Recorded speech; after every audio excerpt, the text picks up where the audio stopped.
Ibland så har man ju liksom tur.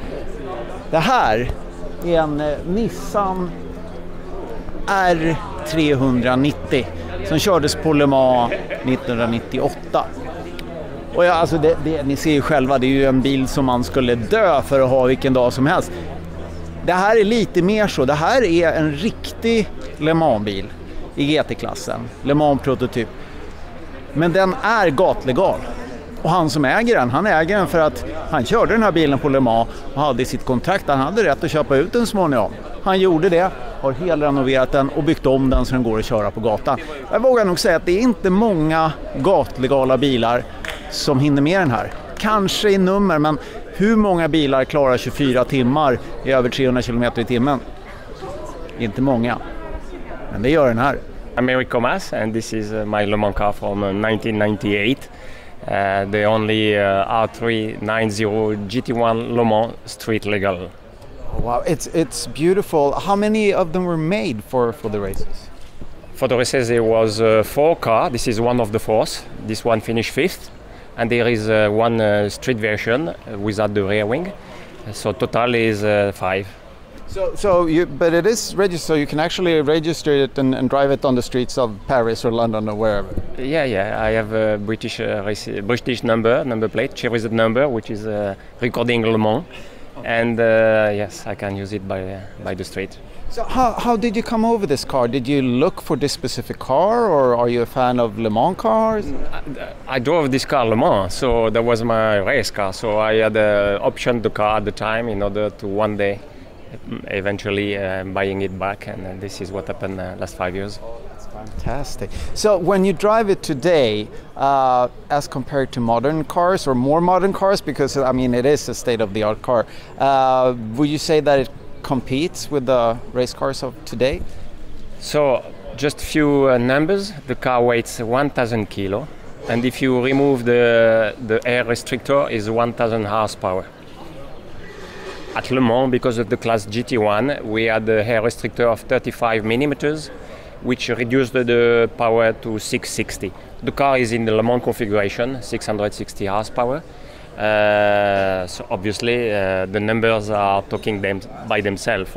It's still 24 years later, it's still a wonderful car. I mean, the LMP2 cars don't even have those numbers today. I mean, it's the same. Sure. The only thing is I'm not ready to stress it anymore as I did 24 years ago.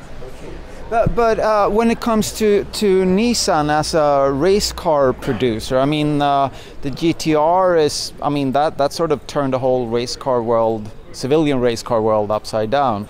Do you think that Nissan will go back into racing on that level that you were? I am not in the marketing decision or involved anymore. The GTR was my first racing car in Japan. I won twice the championship in GT with the Pennzoil Skyline GTR 33 and 34. And that was part of my contract deal at the time, and racing Le Mans with this car. So this is the peak of my career with Nissan, the late 90s, including this car. And it's, I must say, well, it's beautiful. I mean, you're a race car driver, so obviously you think about how it performs on the street. But do you consider at all that it's an enormously beautiful car? Yeah, I realize, because at the time the only priority was to make it lighter and perform at the best. Obviously now the target for me was to make it super beautiful. So we have cured the detail during the restoration last 2 years, including some details inside that to make it more enjoyable on the daily use, if I can say like this. And so it has been really an engineering restoration, because I've been used in my career to look over the building of my racing car. I'm talking about junior category, Formula 1, Le Mans and GT in Japan. But I could not act, because there was the decision of the team to make the car this specification. In that case, I've been involved in all single details, and the guys that made the restoration, Speed Motorsport and Kevin Auto Classic Racing, have been the craftsmen of my wishes, and they have really realized everything I wanted. Later I'll show you, if you want, some details inside the cockpit. Obviously this is a Japanese car made in England. It's a right-hand drive. But also the Porsche was right-hand drive in 98 at Le Mans, because it's always better to have the weight.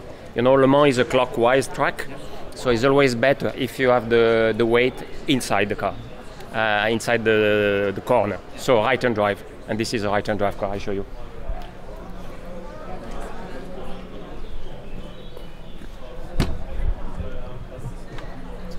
So there is always now the door were empty at Le Mans, so they made this beautiful panel so I can fit my helmet. Is that your idea as well? Yes, it's my idea.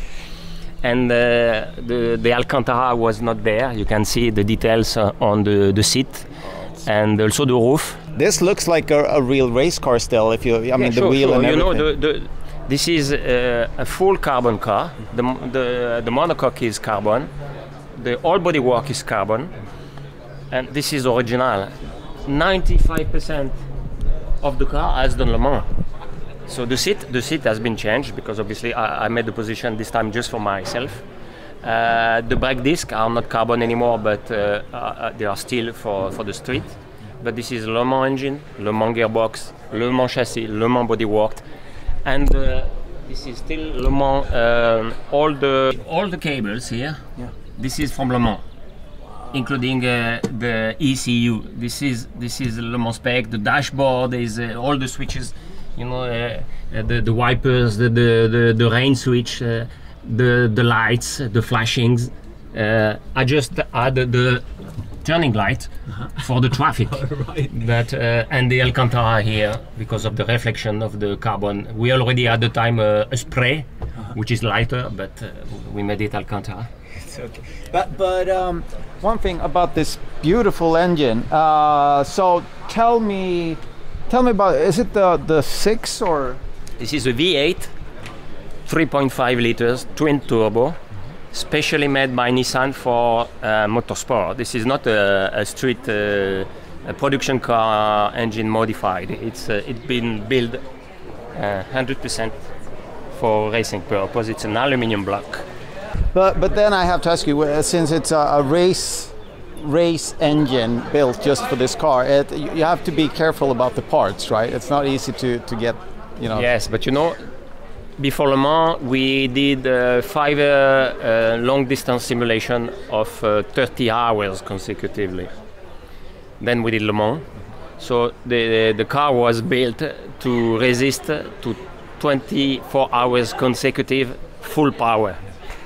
It's never going to happen again because now you can drive 50 years on streets with that. I guess. What really has excited me about this project, I have other racing cars that I've been racing in the past, and I have no intention to stress them on the track. But the fact to be able to go on the road with an next racing car, this is a step up, and the excitement is about this. And it's, I don't know if it's a question, but we have Ferraris and Lamborghinis around here, street cars. Isn't it kind of exciting that you know that you can run 8s around any of these cars in the street? Yeah, sure, absolutely. It's unique, and this is unique. This is the only 390 LM by the street in the world, so yeah, I'm pretty proud about this.